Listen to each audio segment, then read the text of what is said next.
بسم الله الرحمن الرحيم وحان دمان الصومالية ميل كستي جوغان عن سندن عصب بلابنتي عن رجينينا إلهي نوغبرينا إلهي وغبرينا إن سندنا إنو نغطو ميد خير غبطة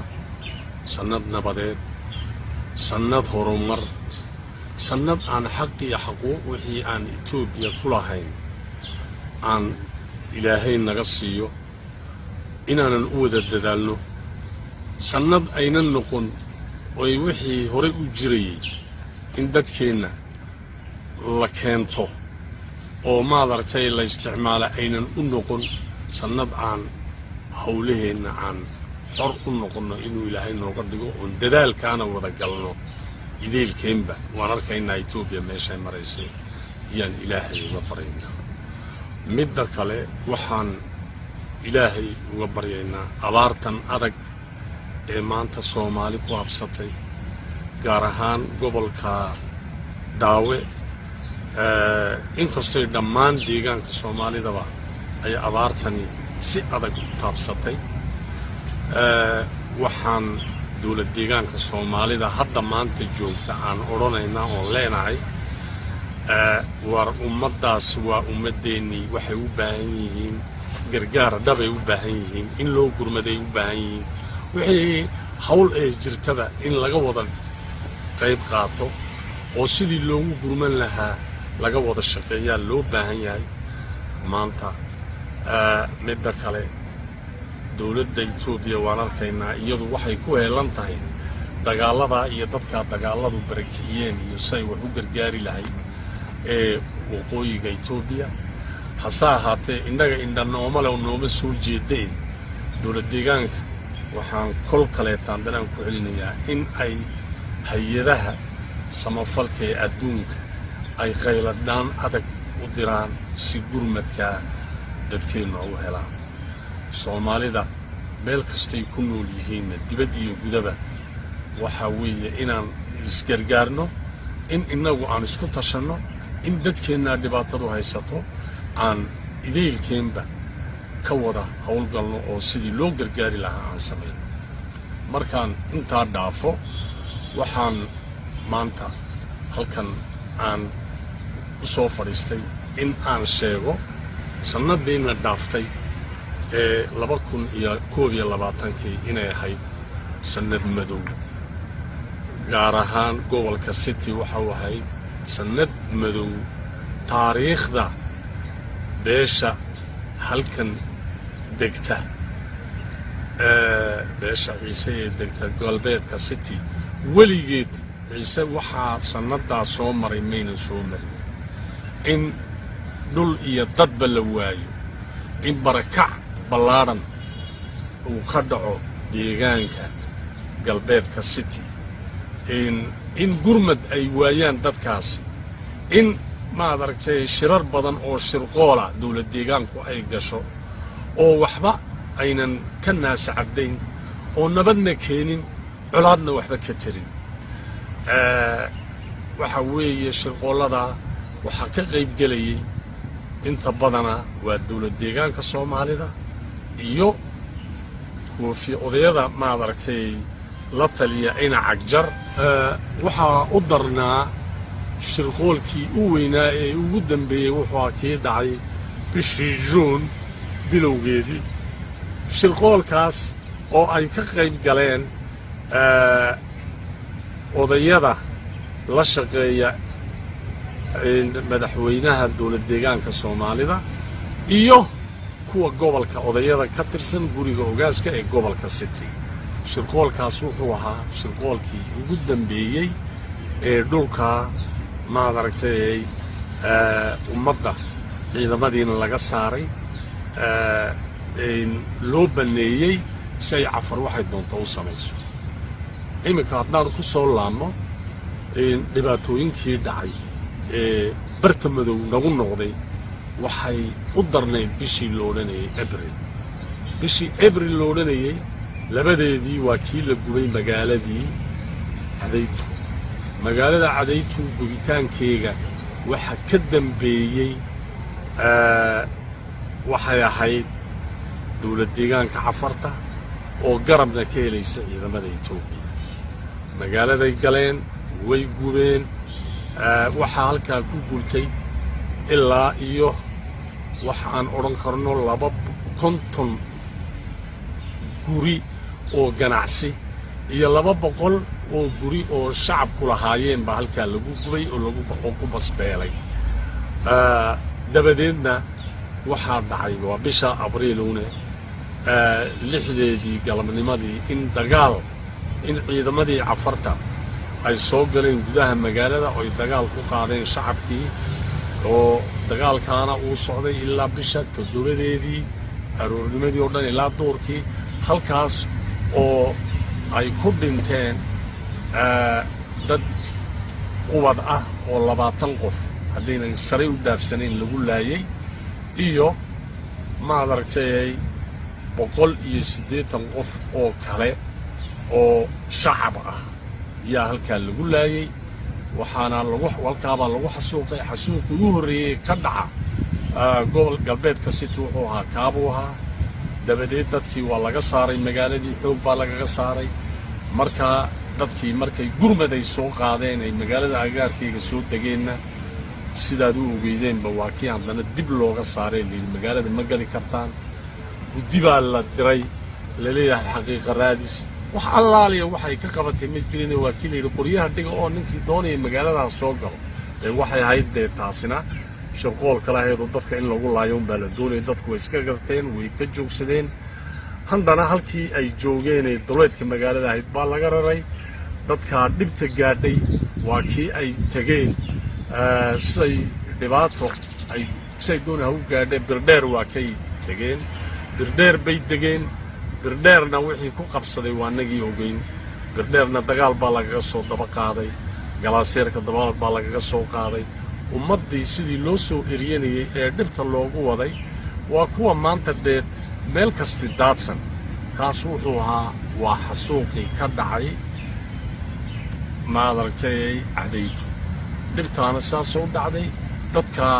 wax gurmada ay ka heleen dowlad deegaanka Soomaalidana ma jiro dadkii soo barakacayna meel ay dhulkii ay ku soo barakaceen waxba looguma qaban dhibaatadaasi waxay ahayd tii u horreysay waxaa kaloo iyaduna ay dhacday oo dagaalkaasi uu sii saameeyey Garbaciise waad ogtihiin Garbaciise in dagaal lagu soo qaaday dadku ay iska daaficeen markay iska daaficeen dadkii oo ciidamo badan oo cafar ay soo weerarto meydkoogii aasanaya inay 2 nin oo la soo diro sirdoona meesha ay tageen halkaana 2 nin markaa halkii ay ku dhinteenna in ciidamada Itoobiya ay qaraar qaateen inay magaaladii biliqaystaan ay laayaan oo dilaan oo dad waxay helaan qoriyaha ka guraan 30 nin oo dhalinyaro oo kolka la islahaa waa dadkii wax difaaci lahaana inta la soo qabtay magaalada Dirdhaba la keenay ninna dariiqa uu ku dhintay ay halkana ku xidhnaayeen in muddo waad ogtihiin taana dhibaatadaasina halkaa Garbaciise ka dhacday wax dadkaas loo qabtay oo murti ah oo jirana ma jiro dhibtii u weyneydna waxay dhacday waxay ahayd 24kii bishii Juulaay bay ahayd halkaas waxaa ka dhacay in dadkii magaalada Garbaciise la xasuuqo hantidoodii la qaato la biliqaysto la dilo waxba loola hadhin in dumarka uur kale la googooyo waxaa oo dhan horaan u soo sheegnay waan soo duubnay sannadaa oo dhan wixii video aan soo qabanayn kaga hadlaynay hadday tahay cadaydu iyo hadday tahay Garbaciiseba waad helaysaan oo waa wax meesha maanta yaalla weeyaan waxaa weeye in kolkaas iminka dhibta weyn ee taalla waxaa weeye dadkaas soo barakacay ugu dambayn intii lagu gaadhay magaalada nololna waa kii la soo masaafuriyey la keenay magaalada Muley waa kuwa ku dhibaatoonaya hay'ado samafal looma hadal hay'ado samafal oo gargaar u fidinaya dadkaas ma jiraan ilaa maanta hay'ado wax u qabta oo ay dowlad deegaanku waxay ka samaysay maan arag dowlad deegaanku waxa weeyaan waliba caada xasuuqa dhacayna waa la qariyay madaxweynaha dowlad deegaanka Soomaalidu meesha ma tagin cisho dhow buu tagu meelaha soo maray isagoo shirkii Jabuuti ku socda oo halka dadka kala ahaa waan soo arkayna wax allaaliya wax murtiya oo dadka loo hayana ma jiro marka waxa weey dhibaatada ummadan haysatana saasay u fara badan tahay anuu halkan maanta waxaan xasuusinayo inay tahay sanaday la soo dhaaftay sanad taariikhda madow ee beesha Ciise gashay Ciise dhul laga qaato oo laga soo masaafo laga soo qaato Ciise soo barakaca oo dad ka soo barakacay ay boqolku ku dhow yihiin wali maanta lama arag sanadan wixii dhacay wali horay uma dhicin magaalooyinkoogii oo la haysto dhulkii oo dadkii oo maanta in gaajiya haraad ay dhibta ay ku jiraan sanada oo dhan xilliga waxa weeye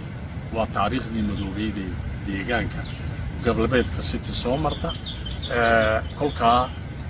aniga oo halka arinta haddaan ku dhaafno waxa weeye oo kale ceebta kale dhacday imika 18 cisho koor 19 cisho koor in waakii ciidamada la kala qaatay ciidamadii la kala qaatay in Cagjar baa hore u soo heshiis buu la soo galay afarta heshiiskii uu ka soo la soo galay waakii 19 cisho koor lagu gabagabeeyay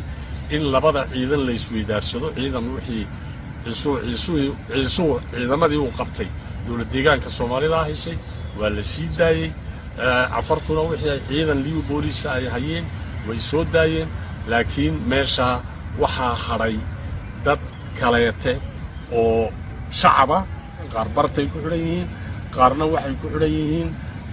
samaray ku xiran yihiin sidaasay dhibtaasi u jirtaa oo dadka wali waa la haystaa in haddaan inta aan soo dhaafno handana maanta waxaan arkaynaa in nin dhalinyara oo maadaragtay reer cundhufa ah oo wada garanaysiin oon hore uga hadalnay waa ka laga maadartay magaalada Dirdhaba dhexdeeda laga qabtay meel la geeyna aanan garanayn sidaad u ogtiin haddana waxaa jira maanta nin haliyey ah oo maadaragtay ragga u damqada maartay galbeedka city oo darayta dhagaweyna la yiraahdo in maadartay in bil ka badan uu xidhan yahay la soo qaaday lagu hayshiniile imikana laga qaaday oo la geeyay jigjiga uu ku xidhan yahay ninkaasna waxa laaliya wuxuu xidhan yahay ma jirto hadaynan ahayn hadalkii uu hadlay iyo wixii uu sheegay hadaynan ahayn wax kale uu ninka u xidhan yahay annagu ma ogi xilliga waxa weey arintu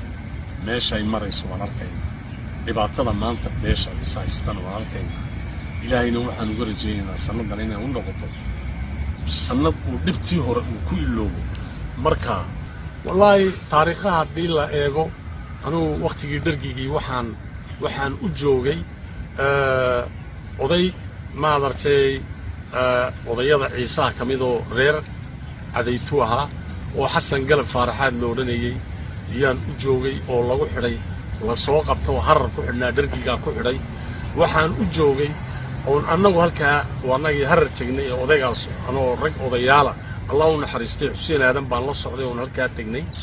waxaan u joogay ogaas Xasan oo maadaragtay ka daba tagay odayga halka lagu xidhay sidoo uu soo daayo kana soo daayay xilliga waxa weeye arintaasina waa sida anoo waxaan rajaynaynaa Ciisaha sida loo xidhxidhayna in ay maadartay hogaamintu dhaqanka ay u tagto oo dadkayga ka maqan ay doonato yaan maadartay ku baaqaynaa waxa weeye aan ku soo gabagabayn oo leeyahay maanta waxa weeye waxaan arkaynaa waniga nii sheegay heshiis baa la gaaray aan neelay dowlad deegaanka Soomaalida iyo dowlad deegaanka Cafartu heshiiska la gaarayna waxa lagu soo gabagabeeyay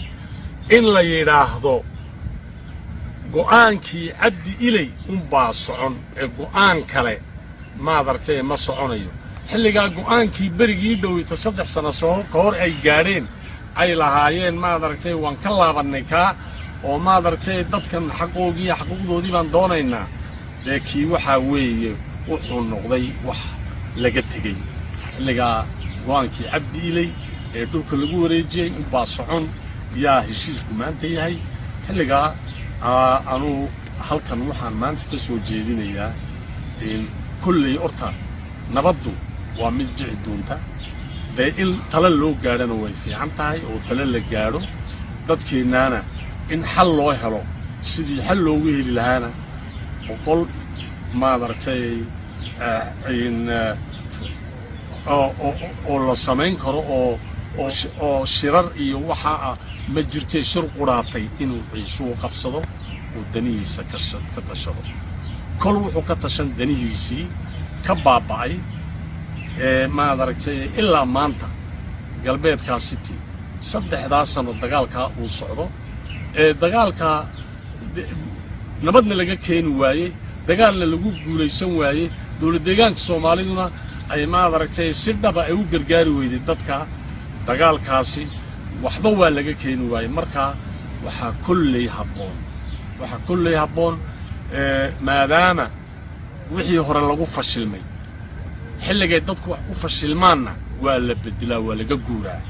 hadday tahay dhinaca hogaaminta dhaqanka iyo hadday tahay dowlad deegaanka Soomaalidaba waar 3 sano way badan tahay waa la fashilmay fashilaad weyn baa timiday ummadayadii baa ku dhamaatay dhulkayagii baa lagu qaatay ma adartay inta oo barakaca maanta aan waxaan u qaban kari laanahay de kolka aqliga saliimkii wuxuu ku siinayaa haddii la fashilmay in maanta